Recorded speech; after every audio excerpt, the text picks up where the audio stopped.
We're working our way through the book of First Peter. We've looked at the first 7 verses, and right now we're going to pick up with verse 8. What we've seen in the last several verses is that the people that Peter's writing to, they're going through hardships and persecution, and yet in the midst of that, they have joy because of their eternal life, or what he calls being born again to a living hope. They have hope that cannot be taken away from them because their salvation can never be taken. It is reserved in heaven for them, is how he terms it. And so in verse 8, we see, you have not seen him, but you love him. You do not see him now, but you believe in him, so you rejoice with an indescribable and glorious joy. Now, this is in such contrast to Peter himself, who got to see Jesus, who walked and talked with Jesus. And so he may hold these people in very high regard, that here are believers that never had that opportunity, and yet they love him and they believe in him just the same as Peter did. And we see that blessing given by Jesus in the book of John, the 20th chapter, verse 29, when he's talking to Thomas, and he gives a blessing for Thomas having believed because he saw, but then he tells him that more blessed are those who don't believe.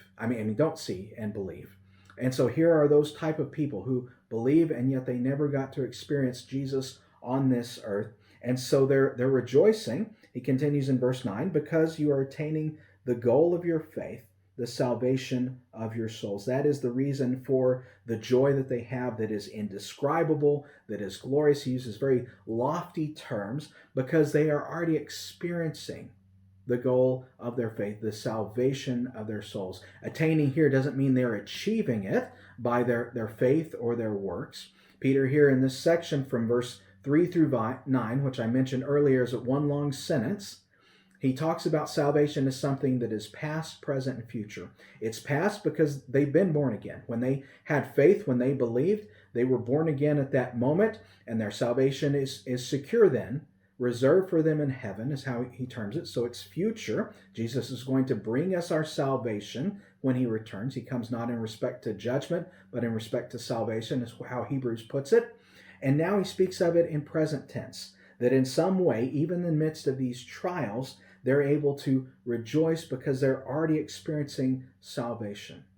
And that is a beautiful thing to realize, that in the midst of trials, we can still have joy. We see the same thing in the book of James, when he tells us to consider it pure joy when we experience trials of many sorts. The reason that James says that is because he goes on to tell us how God is working, that God is working to make us complete, that God is working to sanctify us. And we see something similar here, that God is working, and we can see that in the midst of trials when we're holding on in faith. Our faith is shown to be pure. The quality is shown. We see that earlier in this same section, that is like gold being put through the fire, and yet it's better than gold.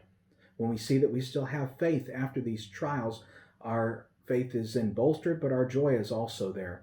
Bolstered, and we are able to rejoice all the more because we know that we are secure in God's hands, that it's not about the circumstances that we rejoice in. It's not necessarily that our lives are so grand, but rather it is because God is in control and he is saving us, and we can see the evidence of that as we are sustained through those times. And we know that when he comes, when Jesus returns and brings our salvation, it will be even more glorious.